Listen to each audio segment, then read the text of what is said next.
te am na loo xam ne moo ko gën a alors bala ñuy balancer la vidéo bi nga xam ne moo xew démb ci Nations Unies nga xam ni en diplomatie le minimum de gestes de fait ça compte dañuy ñëw justement nga commentaire ñu image bi nga xamante ne si gis nga ko ci événement présidentiel bi président di jouer li nga xam ne moo di Scrabble ci wàllu est-ce que dans un contexte pareil c'est responsable d'un président quand même muy def lu mel noonu. Adji neexul ba neexul mais quand j'ai vu ces images. dama am un sentiment de déception. Ah ouais? dama choqué.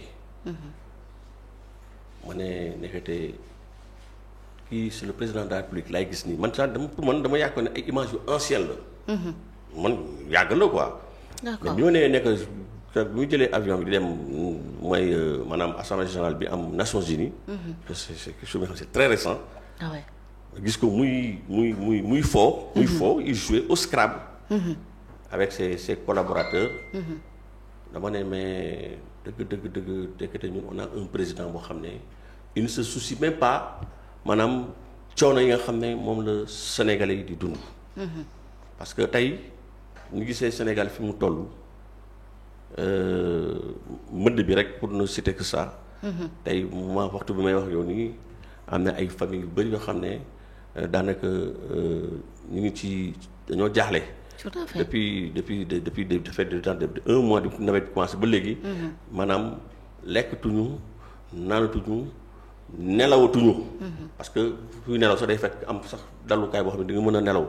waaye ñoo xam ne yow daanaka yow sa kër. lépp ndox la ndox bi ñëw daal di ko assaillir. yëpp nga xam ne vraiment maanaam say bagage amoo foo tëdd amoo foo toog. nekk ci ay conditions yu métti.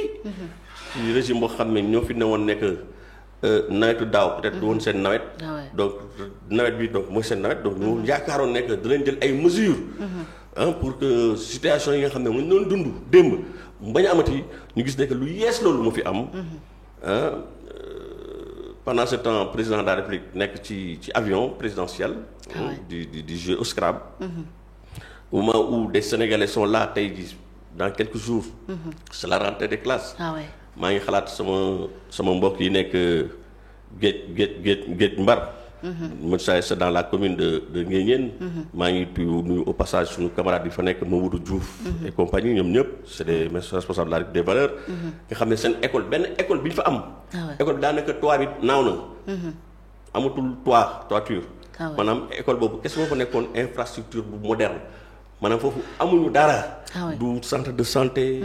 du tali. du courant.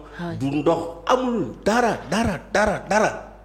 le seul équipement lu moderne loo xam ne ça ressemble à quelque chose de moderne bi fi am naanaan mooy école bi. te école boobu c'est la coopération étrangère ñoo ko financé. D'accord. école boobu fu nekk ni amul toit c'est à ciel ouvert. est-ce que comprendre te xale yi war a dem jàngi. ñu nekk ci conditions yu métti. est-ce que tu sais que dëkk boobu gars yi bu ñu amee par exemple une femme boo xam ne dafa nekk en état de grossesse surtout moment bi ñu toll nii. dañu obligé di ko teg ci ay charrette dañ koy jël. pour rawale ko yóbbu ko ba ay Joal wala ba ay Mbour ak yu demee noonu parce que yoon yi c'est impraticable. man je suis bien placé parce que voilà oto mënu fa dugg oto mënu génn. c'est ba taw donc bu ñu gisee dëkk boo xam ne tey jii di nga xam ne ñu ngi fay location. ñu ngi tëg location bi cher na. courant bi cher na. carburant bi cher na lépp cher. dëkk bi lépp a métti lépp c'est-à-dire que maanaam dëkk bi dafa ndëmbelu fu nekk nii.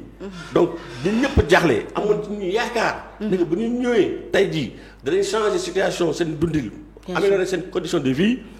au lieu de cela ñu gis un président de la République. confortablement installé dans l'avion présidentiel. avec ses collaborateurs. moom amul beneen préoccupation mu dul di jouer au Scrabble. wax dëgg yàlla ça veut dire que moom. jafe-jafe yi nga xam ne moom la Sénégal di dund. il n'en a rien à cirer. mais monsieur Guèye May Diagne président tamit c'est le cadet de ses soucis moom daal. ñu ngi nguuru ñu ngi dund seen njëriñ boo ko gisee sax xool ko il est. mais monsieur May Diagne président nit la nag am na droit au moins se distraire xanaa nag. xam nga waxuñu wóolu distraire mais xam nga surtout nit koo xam ne da ngay dem fii naan à la conférence des Nations Unies xam nga wax nga ko parce que c'était la session de l'Assemblée générale des Nations Unies.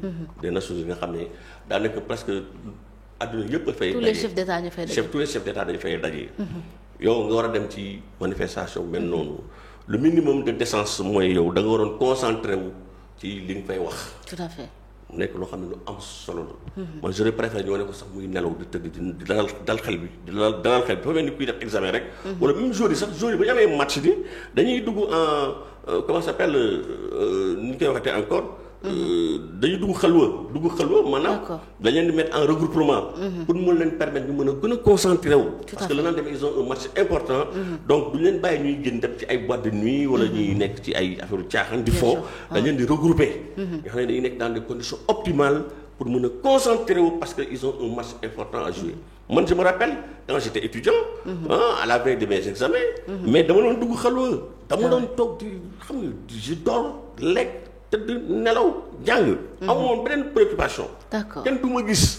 parce que damay préparer j'ai un examen à préparer. tout à fait donc dama koy jël avec tout le sérieux qu'il faut. exactement rawatina nga nar a dem jàkkaarloog askan bi yëpp. du monde entier di représenter un pays comme le Sénégal. ngay toog di jouer Scrabble. franchement parler donc loolu moo tax sax ce qui s'est passé voilà warul bett kenn. parce que voilà bi nga woowee bu ñu ñëwee taxaw jàkkaarloog tribune bi. voilà. man dafa mel ni ku gëlëm quoi xam nga il était là te am na lu mu fa wax loo xam ne man jusqu'à présent sax man xaw ma qu'est-ce qu'il voulait dire par là. nan xaw ma ils ont pris le discours qu'ils n'ont pas déposé. là c'est grave tourné di wax ak gars yi auditeurs yi naan leen ils ont pris le discours qu'ils n'ont pas déposé. mais loolu mooy lan mooy xeetu lan loolu ban xeetu français la. qu'est-ce qu'il voulait dire par là. mu nekk une honte nationale. d'accord waxuma la national mais international. d'accord ñun président de la République Diomaye daf ñu daf maanaam daf ñu rusloo quoi. d'accord man vraiment j'ai honte quoi franchement parler. non aji nañu wax jàtt leen quoi man image yi quand je ne peux pas commenter ces images là. quand je le vois mu taxaw mel na ko gëlëm jàkkaarloog askan bi yëpp. donc di xaar un discours. bu fekkoon ne il avait pris le temps qu'il fallait pour bien se préparer dans l'avion présidentiel. tout à fait même sans le discours waroon na mën a ñëw tey. wax li nekk ci xelam parce que il a préparé. Exactement. mais ça veut dire que il n'a rien préparé. ça veut dire que moom bu dul discours moom maanaam lépp lu ñu koy jox da koy préparé. man maa ngi dama ñëw émission man li may wax nii dama ko préparé. yow quand tu m'appelles tu mérites une émission. dama lay wax bi ma lay teg dama koy préparé. bien sûr. donc je suis pas venu de prendre du ma ñëw ay documents du ma ñëw dara mais lépp lu may wax dama koy def c'est sourcé, c'est documenté. Parce que dama jël le temps qu'il faut. Pour bien préparer ça. Bien sûr. Improvisation baaxul ci dara. tout à fait merci beaucoup c'est important alors bala ñuy ñëw ci discours de haute facture bi nga xam ni le président def na ko di plaider pour la cause palestinienne bëgg itam li nga xam ne moo nekk la création d'un état palestinien dañuy teg li nga xamante ni si moo daan nekk vidéo bi mu def keroog démb Nations Unies avant muy ñëw ci discours parce que discours bi c'est important mais lii moo jiitu discours bi alors ñu bëri jàpp na nag peut-être effet Scrabble moo def effet s'il préparait justement son discours du am ñenn jàpp na ne aussi itam ñenn ci xale yi ñu ngi koy jiiñ Macky Sall ak comme ci mënti doon en tout cas na nga xam ne de toute façon l'image de la diplomatie sénégalaise démb daal nañ koy piétiner ñu bëri avec beaucoup de commentaires négatifs yi ñu gis ci wàllu c'est notre président il faut le défendre à tout prix mais aussi tamit ñu jàpp ne xëy na sabotage moo am ci mbir mi si la vidéo est prête incha allah ñu teg ko ñëwaat sur le plateau pour commenter ko xool ba xam exactement lan moo ci xew justement. Un président qui joue au Scrabble à quelques heures d'un sommet international. Tout à fait. Muy jouer au Scrabble. Ah oui. Mais c'est extraordinaire. Moi, j'aurais pu comprendre après le sommet, bon, pour décompresser, on a joué pour décompresser. Mais avant le sommet. Ah oui. Mais loolu dañ koy préparer. Il y a un temps de préparation qu'il faut. daal amul benn souci. non mais xamul fi muy metti moo tax gars yi mais xool gisoo lekk nu mu neewee bay. il est important là. nguur dafa neex na. non mais gars yi dañuy nguuru loolu c'est tellement clair. ah ouais. xamuñu fi muy metti. xanaa gisoo image bi ñu teg conseil des ministres bi fan yii image bi mujj génn image nouveau gouvernement bi gisoo ko. oui non man gars yi moom daal bi ngi doon quoi affaire bi daal c'est sans commentaire quoi. man xam naa ne moom. gars yi rëccu nañ lu bëri quoi gars yi rëccu nañ lu bëri. parce que loolu moom dafa clair moo tax may la ñun suñu montage du comité yi tey. d'ailleurs on a beaucoup de militants de PASTEF qui sont en train de nous rejoindre. gars yi moom faruñu leen ñu bijaaw moom ko gars yi moom faruñu leen ñu bijaaw c'est la déception totale hein. gars yi moom bijaawuñu ren bijaawaguñu de. non bijaaw. li premier ministre da wax da leen di faral ñu bijaaw mais ñii moom bijaawaguñu.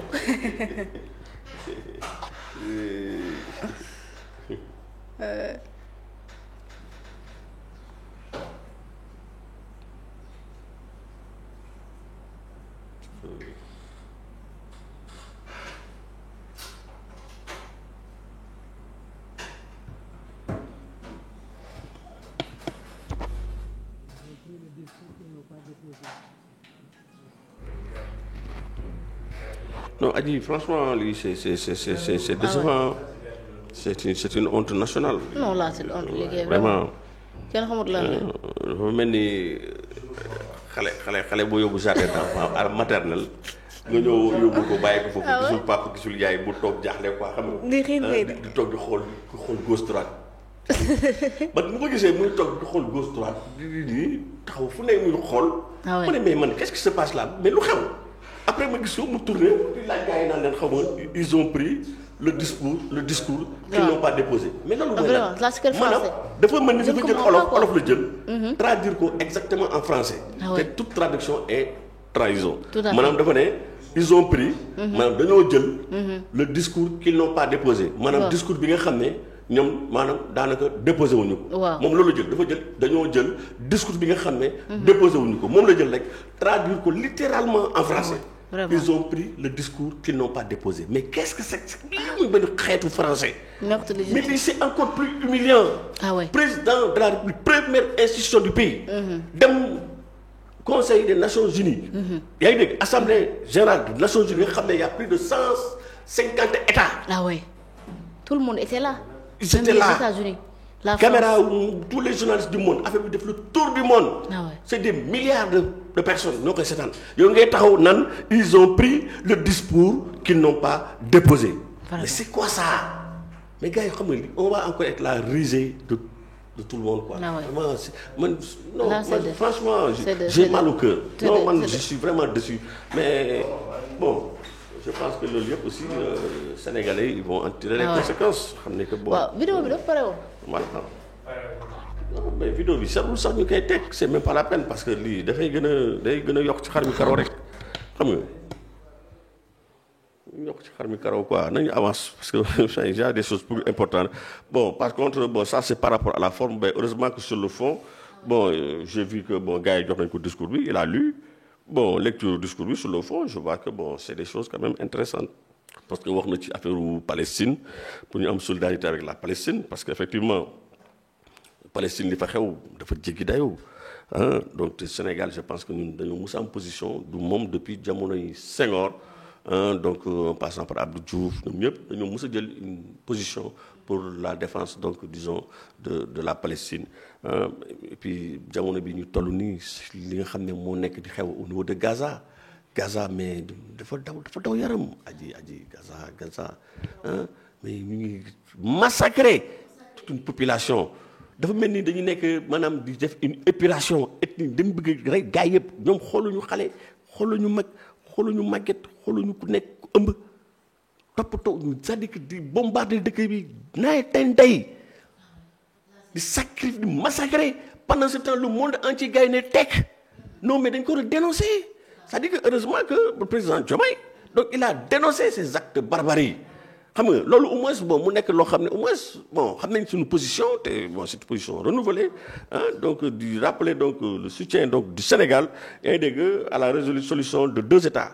maanaam tamit problème bi mooy non seulement dañu war a reconnaître État de Palestine loolu comme je le disais tout à l'heure tantôt xam nga État de Palestine donc c'est je pense en 1988 je pense 88 ci la Yasser Arafat donc ki nga xam ne moo doon président mouvement bi ñuy wax OLP Organisation pour la libération de la Palestine déclaré pour la première fois donc la création d'un État palestinien c'était en 1988 entre 88 89 quoi dans la nuit dans la nuit du 14 au 15 novembre 1988 et effectivement donc ñun Sénégal on fait partie de ces pays nga xam ne dañoo reconnaître État de Palestine xam nga donc je pense même que Youssou Ndour waroon woy na fi je pense quelque chose comme ça li jëm ci Palestine suñu artistes yi on a toujours soutenu l'État de Palestine donc situation boobu wax na ko ci discours am donc pour que vraiment ñu jéem a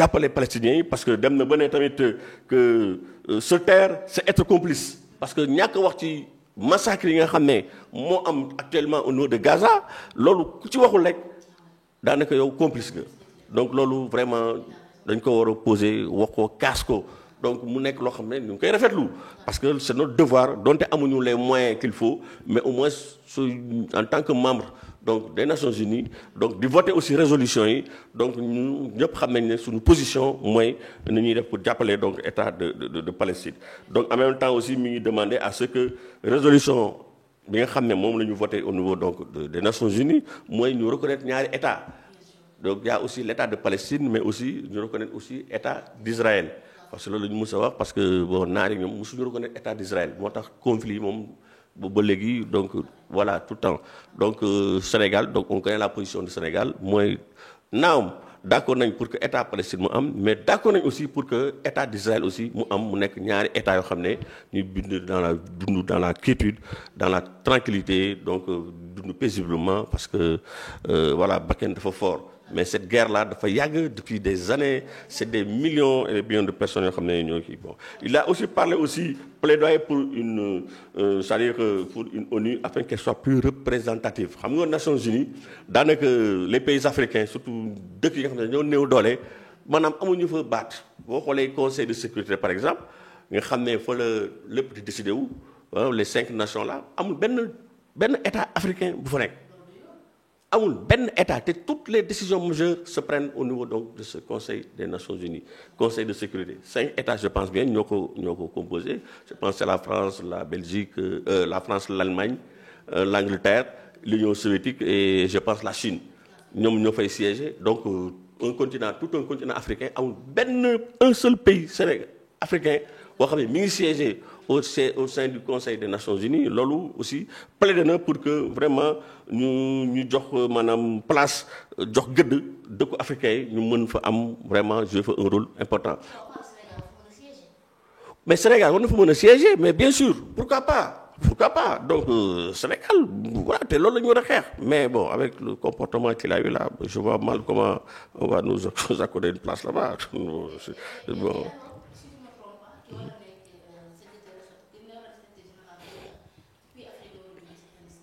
waaw bon loolu la ñuy wax mais man j'attends de voir balaa ma koy gëm man bi ma juddoo ba léegi on parle des Nations Unies un secrétaire général des Nations Unies un Africain man balaa ma koy gëm ma gis ko dafa mel ni États-Unis bon bi ñuy wax naan c'est un président noir moo koy diriger notamment la personne de Obama man mosuma ko woon gëm de même am na ku ko waxoon naan I have a dream mooy je pense que c'était un grand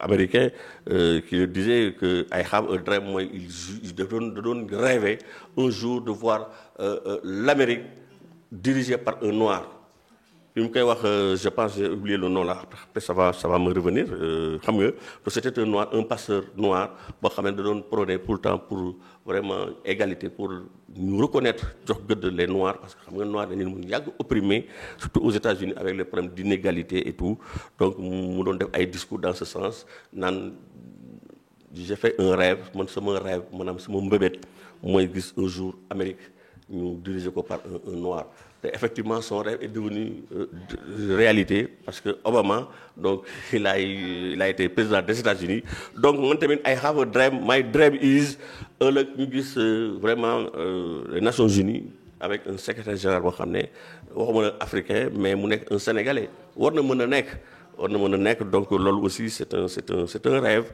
donc voilà comme tous les États se valent donc il faut ñu jox leen voilà quoi pour créer un certain équilibre donc bon j'ai vu aussi que ci discours aussi il a parlé d'une justice économique mondiale donc di wax daan un appel à un système économique international plus équilibré donc parle de la dénonciation des rapports des dominations et des inégalités structurelles qui freinent le développement des pays du Sud donc maanaam ma li ñu doon wax rek tout à l'heure ba inégalité yi nga xam ne moo am dans le monde xam nga ba ñii dañuy am doole ba am xam nga nekk à une posture boo xam ne ils ont un droit de vie et de mort lu leen neex ñu wax lu leen neex ñu def yeneen états yi ñoom ils n'ont même pas droit à la parole donc ces disparités là inégalité yooyu donc ñu xel fexe ba vraiment ñu xeex ko quoi tu vois donc wax na aussi ci par rapport ak la paix et la sécurité internationale parce que loolu c'est extrêmement important voilà parce que jàmm moom fu mu amul rek moom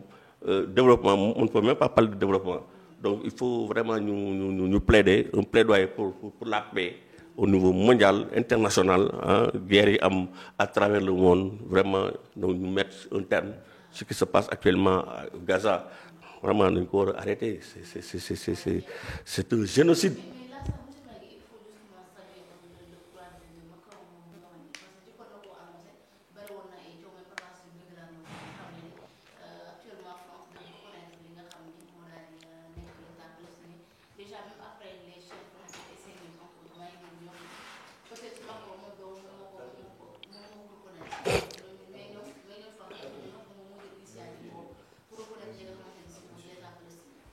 waaw xam nga Macron vraiment il a fait un geste historique di reconnaître donc